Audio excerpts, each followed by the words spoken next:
Hello everyone. Back again with film recaps. In this video, I'm going to recap one of the horror slasher films from 2008, titled The Cottage. Before we get to the storyline, I'd like to wish everyone a happy and great day. Without further ado, let's get straight to the storyline. The movie opens with two brothers, David and Peter, who arrive at a remote cottage in the middle of the forest. Once inside, a scared Peter exclaims that they will go to hell for this, but David tells him to shut up. He then tells Peter to retrieve milk from the car so they can have coffee. Following this, Peter heads to the car, but his annoyed brother approaches and reminds him to wear the mask. The terrified man obliges and opens the car trunk, revealing an unconscious and bound woman named Tracy inside. Upon returning to the cottage, the brothers begin discussing the unconscious woman they have kidnapped. But Peter suddenly notices moths flying around, and panics because he is deathly afraid of them, so his brother kills the moth right away. Afterward, the brothers put on masks, and remove the unconscious Tracy from the trunk. They bring her upstairs inside the cottage, only to realize they have forgotten the room keys. David then goes downstairs to retrieve them, while Peter holds on to the girl. But then,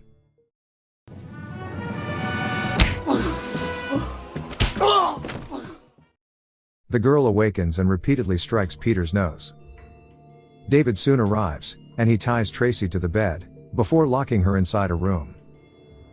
Afterward, David scolds his brother for his carelessness, and Peter's nose is broken and severely bleeding. He starts yelling, so David pulls his nose to fix the bone, causing him to scream. The scene then cuts to the city, where we see a big man named Andrew heading inside a club. He soon arrives in front of an office, and tells a henchman that his father has summoned him.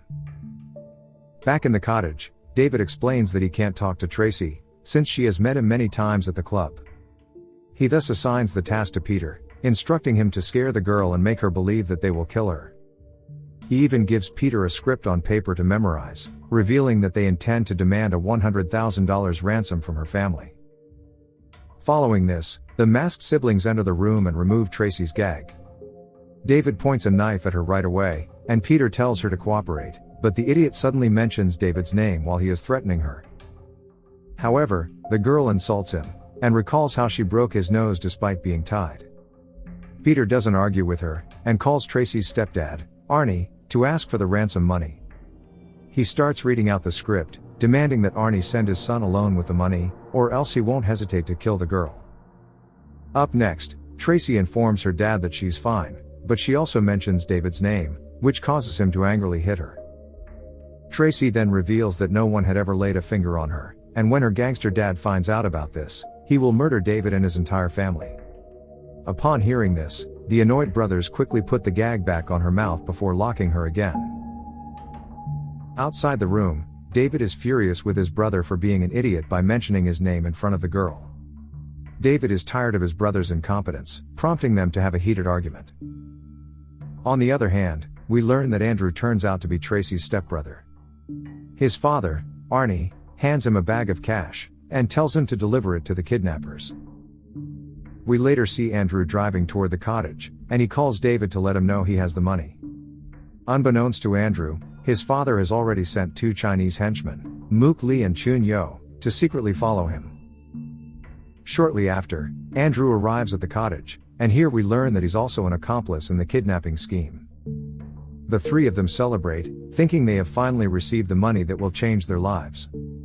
However, David gets nervous when Andrew says he didn't check inside the bag yet, and when David opens it, they are shocked to discover that it is filled with tissue paper only. David is frustrated that he has to do this scheme with two idiot creatures, and the Chinese guys can also hear him from their car outside. The missing money means that Arnie knew about his son's involvement in the hostage-taking. Meanwhile, the three inside the house realize that their whole plan has fallen apart. Peter blames his brother for everything, and then heads outside to calm his mind. The Chinese henchmen notice him and update their boss. We also notice that they have kidnapped a man in the backseat. After this, Mook Lee gets out of the car with a meat cleaver, and takes a peek at the two brothers inside. David asks if Peter has a bank account, as they need to do a wire transfer, but Peter reveals that he only has a joint account with his wife, so they can't use it. With no other option, David decides to use their mother's account, which Peter opposes. He worries that the criminal activity will be traced back to her, but David argues that it doesn't matter because she's dead. After this, a reluctant Peter heads outside to call his wife. He asks her to get their mother's folder and begins writing down the account number. But at this moment, Tracy suddenly manages to remove her gag and begins screaming, causing Peter to drop his phone into a pond, which he quickly retrieves. The two men rush to restrain Tracy, but an idiot Andrew accidentally shows his face to Tracy and gets cursed. Peter also enters the room unmasked, so David quickly puts her gag back on. Again, David feels annoyed for getting involved with idiots like Peter and Andrew, who can't do one thing right. He checks the cell phone, but it's wet and doesn't work anymore, while Andrew's phone's battery is dead. And so, a fed-up David says he will go to the nearest payphone and call Arnie from there. Peter worries that Arnie will recognize his voice, but David says it doesn't matter because Tracy already knows him.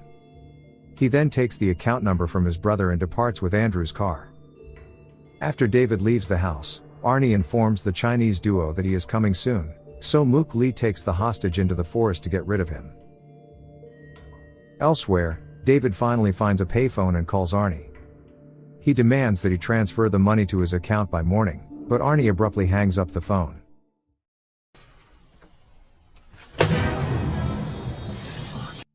David then notices several old people outside, all staring at him. When David asks what's wrong, an old man asks him to lock the door and remain inside, as strangers do not fare well in this area. But the exhausted guy doesn't take the advice seriously and leaves. Elsewhere, Chunyo grows worried as Mook Lee still hasn't come back. He hears screaming in the distance, and heads toward the woods. Chunyo can't find him anywhere, and instead discovers Mook Lee's meat cleaver embedded in a tree trunk. Just then, we hear someone screaming, and David returns to the cottage at the same time.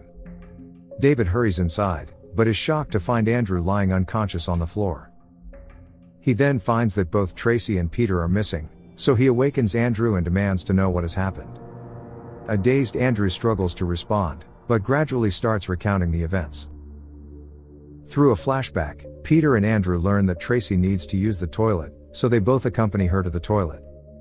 Shortly after, Tracy needs to clean up, so Peter decides to untie her, but he soon notices a moth which freaks him out. And then, she lunged at me. It hurt. Tracy attacks them, and knocks Andrew out. As David listens to the stupid story, he grows worried that Peter is alone with Tracy, who seems to be a dangerous woman. Just then, the man who had been held hostage by the Chinese, bursts into the house. An idiot Andrew recognizes him as his barber, whom he accidentally informed about his kidnapping plan this morning. David demands to know who brought him here, and the barber reveals that it was the Chinese. Before passing away, he warns them not to go outside because it's dangerous, and the duo notices his torso is brutally ripped open. In another scene, we see Peter walking through the woods while Tracy holds a knife to his back and orders him to keep moving. She's determined to find a house so she can call her father. They soon come across a fence with a warning sign that says "Do not enter." However, the defiant Tracy heads inside anyway, and Peter has no choice but to follow her, but he drops his wallet while crossing the fence. Later, Tracy and Peter notice a small farmhouse, with its door unexpectedly open. They cautiously head inside, and Tracy calls out for someone, but receives no answer. The two soon reach the living room, where the fireplace is lit, and the walls are covered in photographs of various people, some of which have been ripped apart. Peter claims that something about this place is strange, but Tracy dismisses his concerns and heads upstairs in search of a phone. Elsewhere, David and Andrew stumble upon Mook Lee's lifeless body in the woods, his throat brutally slashed. This horrifies them, and Andrew believes Chunyo may have killed him as the two were constantly arguing. Returning to the farmhouse, Peter enters one of the rooms, but is immediately swarmed by moths, which scares the life out of him. He rushes out of the room and makes his way to the kitchen, where he grabs a bag of frozen peas to relieve his pain. Here, he notices a wooden trapdoor beneath him, and hears noises on the other side. This causes him to panic again, and he screams for Tracy. Tracy then opens the door without hesitation, but they only find a set of stairs leading down to a cellar. But at this moment, their attention is drawn to several human hands frozen in the freezer, right when Tracy is stabbed in the abdomen by someone. To their horror, a huge and disfigured farmer emerges from the cellar. As Tracy collapses to the floor, a terrified Peter runs frantically around the house, with the psychopath hot on his heels. Peter manages to lock himself in a room upstairs, but the farmer continues to bang on the door from outside. Moments later, the banging abruptly stops, and Peter wonders what's happening. But then all of a sudden, the farmer bursts through the door, forcing the poor guy to make a desperate leap out of the window. Following this, Peter attempts to leave the barn, but an injured Tracy stops him and begs for help. But when the maniac appears, he abandons her in panic and flees. The farmer then pins Tracy to the ground and is about to kill her, but Peter shows up and knocks the man unconscious with a shovel. After gathering themselves, Tracy hands Peter the machete, and instructs him to finish off the farmer before he wakes up. But the poor guy hesitates to do so since he has never killed anyone before. As the two are busy arguing, the farmer suddenly awakens, and cuts Peter's feet with a shovel. He then proceeds to finish him off, but Tracy makes fun of him and tells him to hurry up. This irritates the farmer, so he brutally cuts off her skull through the jaw. Up next, the farmer knocks Peter unconscious and drags him somewhere. Shortly after, David and Andrew come across Peter's wallet near the fence and realize that he's around. They soon arrive in front of the psychopath's house, and find a piece of Peter's shoes, along with a piece of his foot inside. This prompts David to abandon the kidnapping plan and focus solely on finding his brother. Moments later, David enters the farmer's dark house, and he comes across a book. Inside the book are newspaper clippings about an accident that caused a farmer to lose his face. And to their horror, Andrew spots Tracy's corpse outside, while David finds her head inside the room. Andrew freaks out at the sight and pleads that they leave, but David refuses to go without his brother. And then, as Andrew turns on the lights, the duo is shocked to find the room filled with a lot of decapitated heads. David observes that his brother is not among them, so he must still be alive.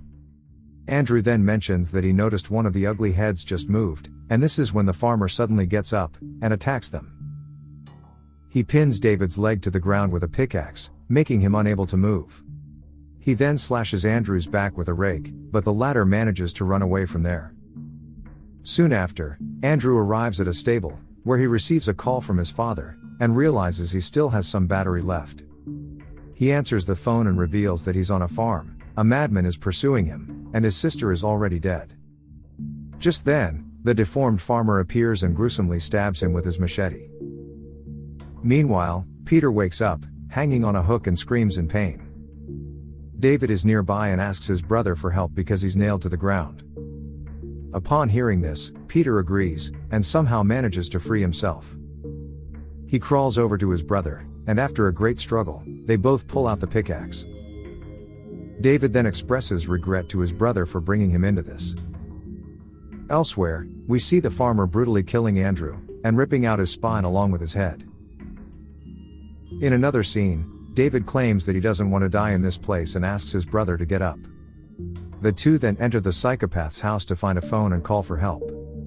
The terrified Peter suggests leaving, but David says there is not another home within miles, and they can't run away in their injured state. He then asks his brother to wait while he heads upstairs to find the phone. But moments later, Peter hears strange noises coming from inside the cellar, and wonders what it could be. David, on the other hand, arrives in a room, and is horrified to see several masks made of human skin. The sight deeply disturbs him, and to make it worse, David spots the farmer outside the house. He thus quickly rushes downstairs to join his brother. But before the two can find a way out. Did you hear that?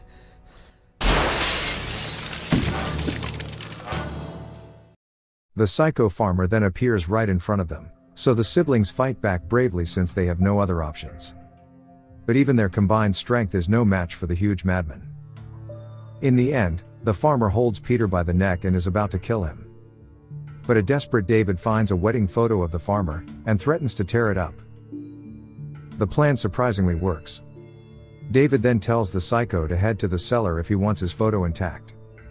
However, Since David has already ripped the photo too much, the enraged farmer stabs him through the chest with the pickaxe. David soon succumbs to his injuries, while the farmer tries to repair the photo. Enraged by his brother's death, Peter grabs a rope and begins strangling the giant man, but the farmer manages to throw him into the cellar and the door slams shut. Peter still holds one end of the rope and continues to pull on it. The psycho tries to grab a shelf, but Peter pulls so hard that it collapses and falls on top of him. Following this, Peter tries to open the wooden door, but it is blocked by the weight of the shelf and the dead farmer. And so, Peter descends into the cellar to look for any exit route. But unfortunately, he is shocked to see the farmer's wife and daughter, who begin to attack him. After the credits, we see Arnie and his henchmen arriving at the farmhouse the next morning. And before the film ends, they are greeted by the still alive farmer, who bursts out of the house wielding a pickaxe. Okay guys, thanks for watching. See you again in the next video.